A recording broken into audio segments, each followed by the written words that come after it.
Welcome to Shanghai. I'm Wang Ying. Hello, I'm He Jian.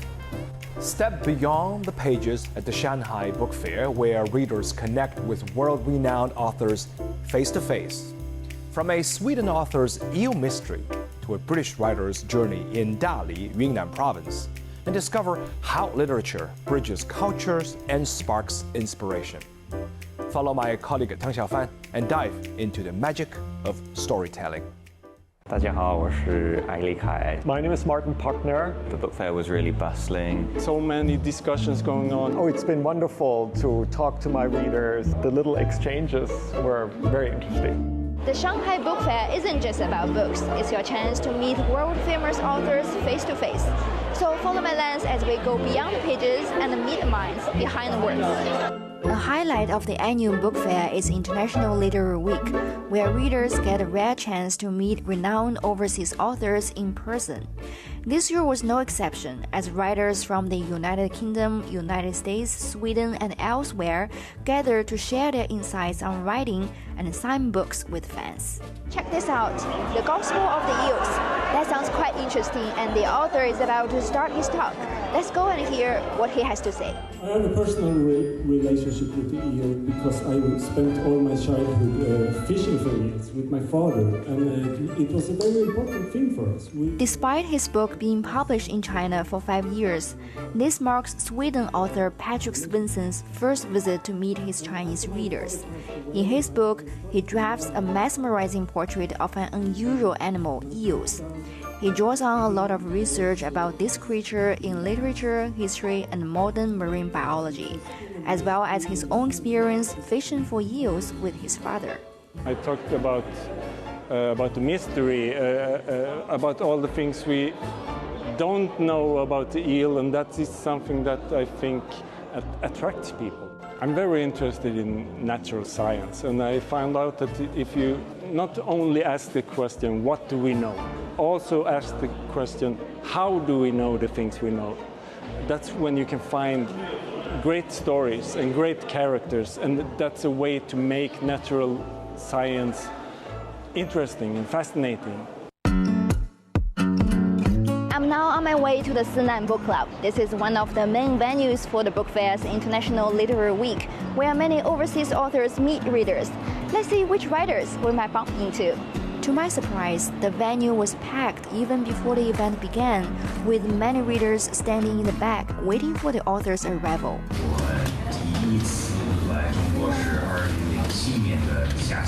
The author of the event is Alec Ash, who was born in the UK and graduated from the University of Oxford. He came to China at the age of 22 and lived here for 40 years, spending most of that time in Beijing. In 2020, he moved to Dali, Yunnan, where he spent 3 years in seclusion.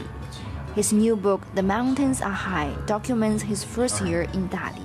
Dali is closer to nature. I found it was very different to the Beijing that I was used to living in. And I wanted to explore the people who had moved from the city to a place like Dali, which is a bit of a counterculture hub as well, of a lot of people escaping the cities. It's been really interesting doing the book tour in China with the Chinese edition of the book. I've actually really enjoyed the questions from Chinese readers. A lot of them have gone to Dali, so I think their questions can go a little bit deeper. For book lovers, snagging an author's signature is a must. I also picked up my favorite book and gladly joined the winding queue. 1年下来的，然后尽量拍卖了。见到一些这种外国作家还是比较少的，就像上海这种国际文学周，就是一个比较难得的机会。Covering the book fair for years, I've come to recognize familiar faces, especially one devoted elderly attendee who never misses an event.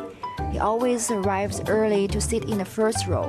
我是这个市南图书馆的荣誉读者，所以在市南图书馆已经有12年了。我总共也是一个月能够2本到3本。去年那个国际文学周，我坚持了19场。So what's the purpose of book fairs? Can words truly transcend time, space, and cultural barriers to touch readers' souls? At a talk titled How Culture Crosses Boundaries and Connects Us, Harvard professor Martin Puckner offered his answer. In his new book, he explores how culture shapes humanity's origins and how knowledge will define our future. I think culture is something that's shared across all humans. We humans are culture-producing animals, and I wanted to tell the history of that and how we constantly enrich each other by reading and encountering other cultures, other literatures. Today, it's very important to keep this motor going, to keep not withdraw into your own traditions, but to keep sharing and borrowing and connecting each other. It's both the topic of the book, but it's also the experience of coming to a book fair like this one and talking to readers and hearing their responses. You're trying to connect thoughts that are in your mind and move them into the mind of other people. And it's kind of a magical thing. And thanks to writing and translating and book fairs, it actually works. Artificial intelligence is breaking language barriers faster than ever, but can it really replace the experience of learning a foreign language? At the Shanghai Book Fair, graduates of one of China's top language schools revisited the role of language in their lives and discussed what skills will matter most in the AI era. Zhang Hong brings us more. In the age of artificial intelligence, do we still need to learn foreign languages? At the Shanghai Book Fair, alumni from the Shanghai Foreign Language School affiliated to Shanghai International Studies University reflected on how language learning shaped their lives and what it means today. 在个人有能力、有条件的时候，尽快掌握外语，不要把它当作应试教育的得分工具去学，而是要把它当作一个交流思想、传达信息的一个工具去学。 For him, foreign languages and artificial intelligence must work together. 中文在同样密度下面能够加载的语义是英语之类的语种的3.6倍左右，所以在同样密度下面、长度下面，我们的效率就是人家的3.6倍。如果有一套中国人自己的中文模型去做底座的话，会特别棒。这样的话呢，我们研究出来的这个技术呢，一定是风靡全球的。那在这个时候，可能既懂外语又懂中文，融会 中西融会古今，把我们这个新的中文的 AI 向全球推广。Fluency also requires understanding culture and nuance. 语言背后有很多历史的东西，也有它很多的这个政治的东西。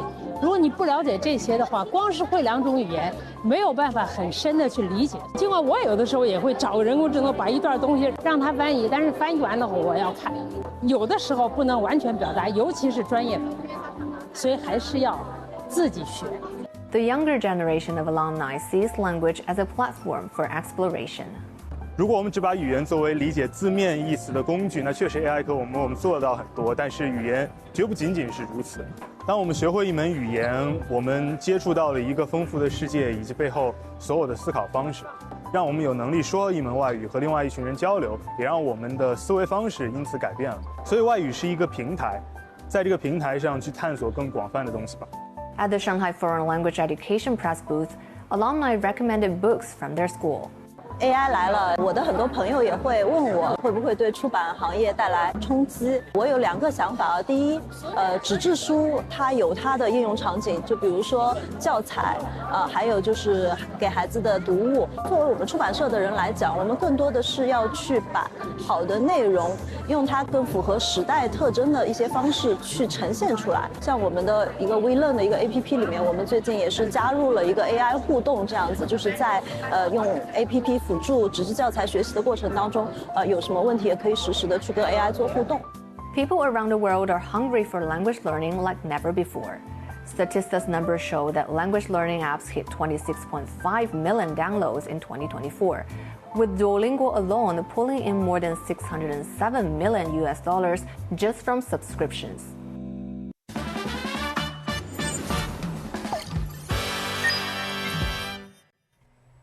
Moving on to Shanghai A to Z, and today we have a guide for art lovers who want to delve deeper into the Shanghai art scene.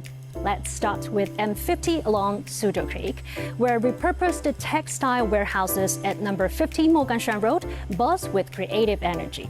This hub features a vibrant collection of galleries, studios, design shops, and cafes. With experimental performances often being held on weekends, the M50 is the perfect location to experience contemporary Chinese art. And next, let's head to the West Bund to visit Shanghai's Old Museum Mile along the Huangpu River.